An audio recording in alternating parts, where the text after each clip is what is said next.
So far in my channel, I've mostly been analyzing hands that I think one or both players have played exceptionally the entire way, but I wanted to show you a hand where PIOsolver wildly disagrees with a top tier player strategy.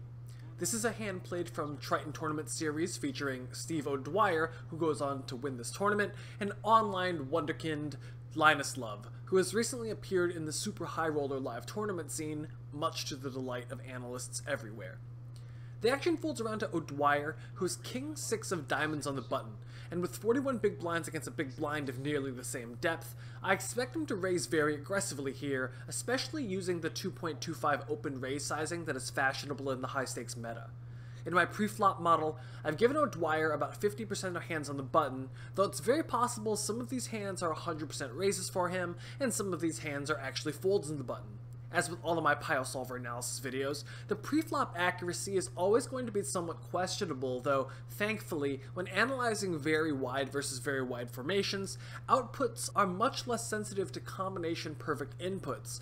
In 4-bet pots where both players have narrow ranges, having exact combinatoric reads is much more critical to getting good feedback.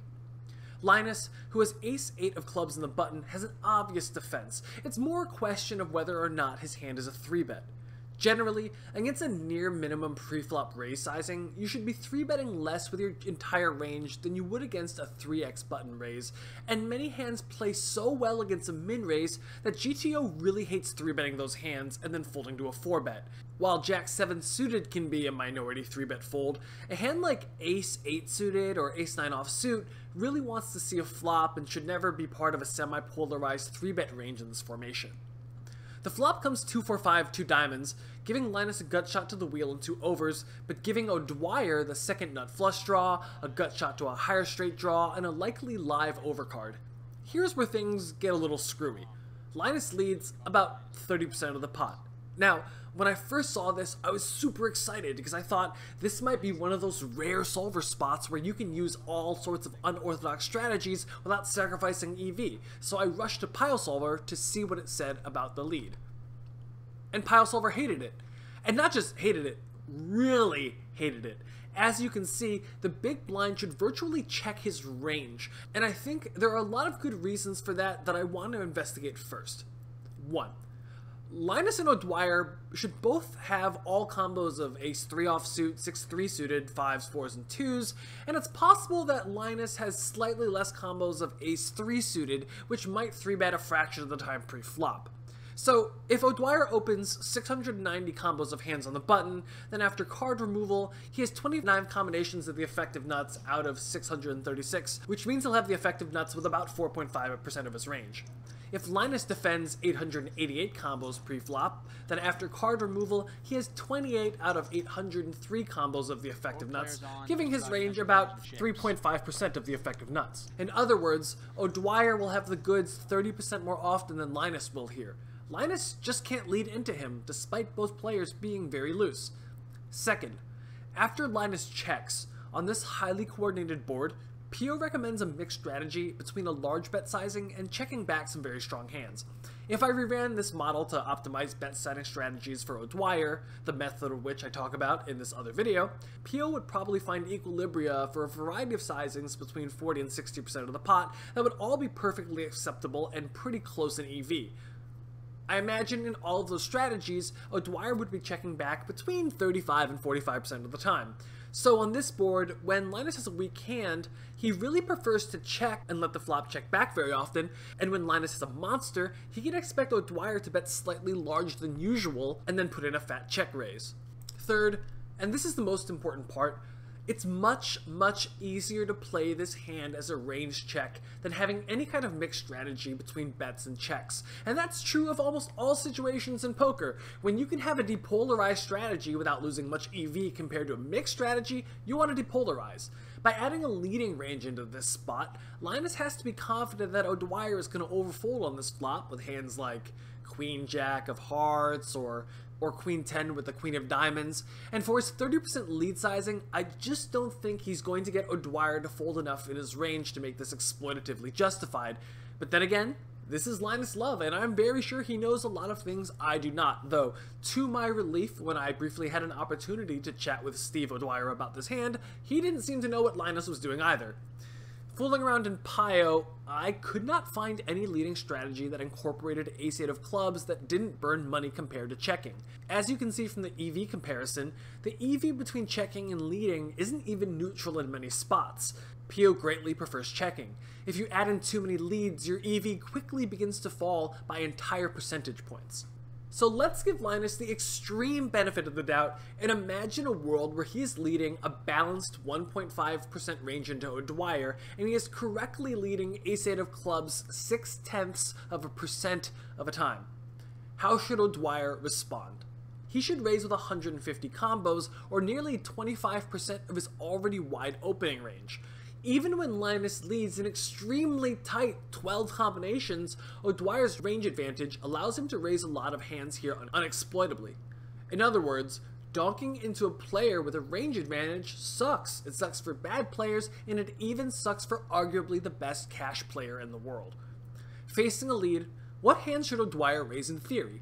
Obviously, 6-3 and ace-3 are going to be strong raises, and so by the extension of blocker properties, holding pocket aces, pocket sixes, the 6 of diamonds, and the 3 of diamonds are going to be very natural raises, which is verified quickly by PIOsolver. Sets should probably mix between calling and raising, as generally the EV between raising made hands that block the world is negligible compared to raising.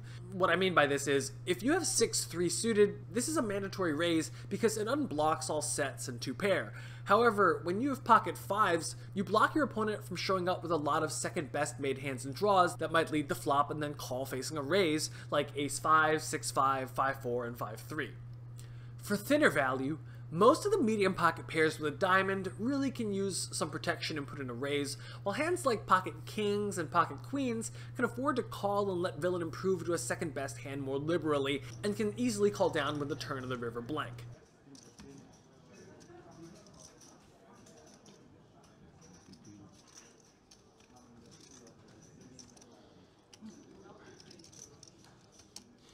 O'Dwyer, no respect for that lead out.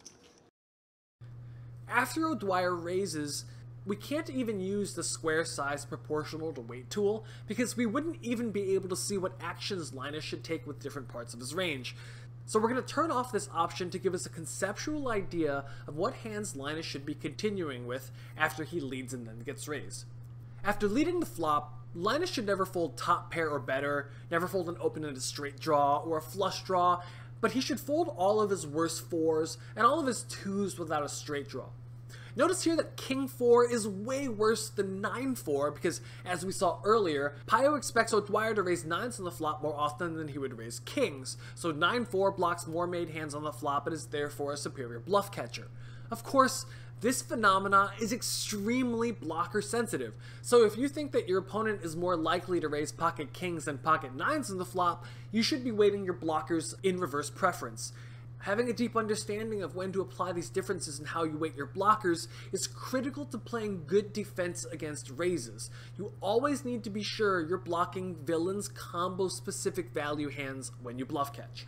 Of the offsuit ace-x hands, Pio calls when Linus has a medium diamond and folds when he doesn't. Of the suited hands, it calls when he has a flush draw or the backdoor flush draw, and predictably folds when he has neither. If ace-8 of clubs is in Linus' leading range, it should absolutely never ever be in his flop calling range, which Linus obviously knows. Linus called. Linus called. And he hits an 8. How did he make that happen? Wow. By the way, though, Steve has now got a double gutter.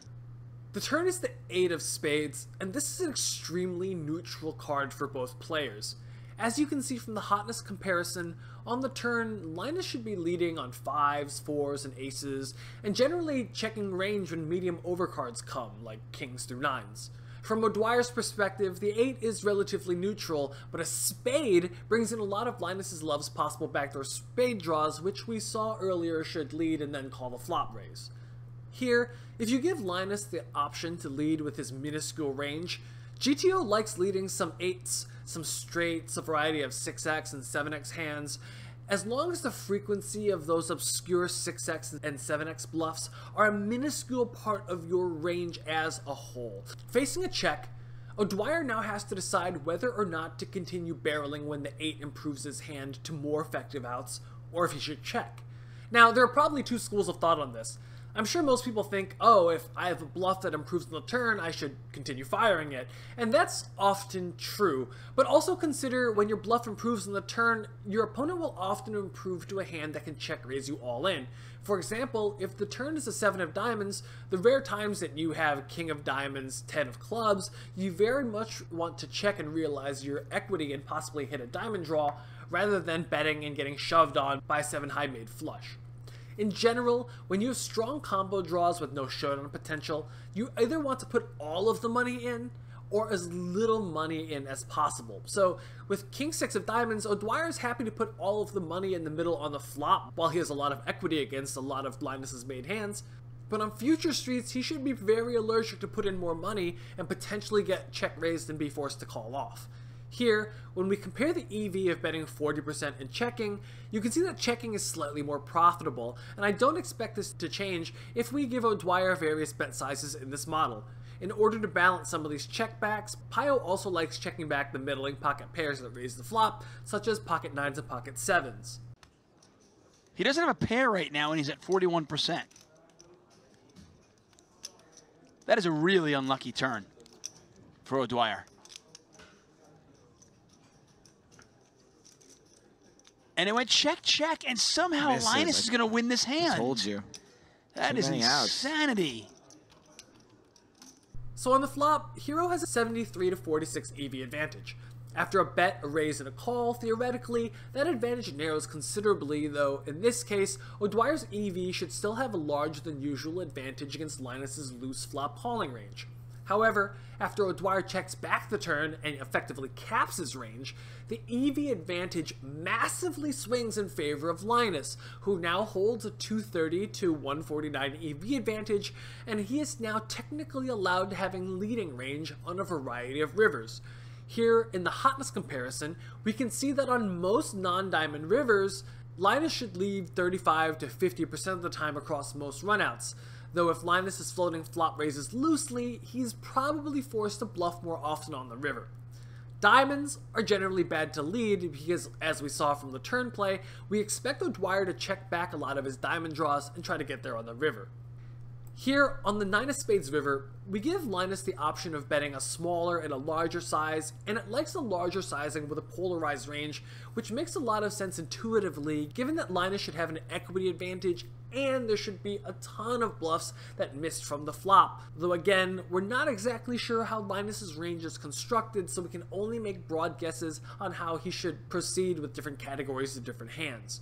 Using two different sizings, PIOsolver seems to like to size up with a bet or check raise when it has a flush in the river, and when it has a variety of 8x type hands, it likes to bet 1/3, balancing that sizing with a few flushes and bluffs in order to remain unexploitable to raises and folds respectively. So the extremely rare times that Linus reaches the river with the ace-8 of clubs, he should indeed bet small and mostly fold to a raise, recognizing that if he constructed his ranges correctly by the river, he will have better hands to call with.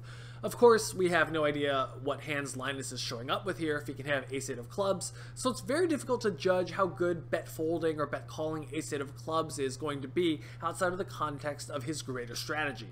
Because Villain should be betting 30% with some of his ace-x hands, clearly O'Dwyer should raise the river with a smattering of overpair hands, particularly when they block a spade, as well as some two-pair combinations, all straights, and all flushes. Also, against an optimal opponent who can have 3x in his river betting range, Pio likes to call the river bet with ace-high surprisingly often, particularly when he unblocks the front and backdoor flush draws with, say, the ace-7 of hearts or clubs.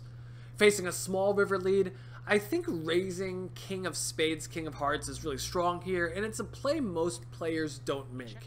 And while against an optimal opponent, it only makes slightly more money than a call, against frustrated human opponents, you'll get paid off with worse hands more than you expect here, and adding river raises to your range after you check back the turn will add a healthy amount of profit to your game the rare times you reach this branch of the game tree. Of course, with King 6 of Diamonds, a hand that unblocks many of Linus's best bluffs, O'Dwyer can do nothing but fold facing river aggression, so this is definitely a hand that O'Dwyer played very standardly on every street. Pio recommend raising the flop, checking the turn, and folding the river, but Linus got really lucky by taking an openly losing line against a strong professional and then getting there anyway. What do you think about the way Linus played this hand? Can you find flop models that justify him leading ace-8 of clubs without giving away that much money on the flop? If you can, I'd love to know. As always, please leave your comments below, and if you enjoyed this video, please like and subscribe. Thanks, and good luck!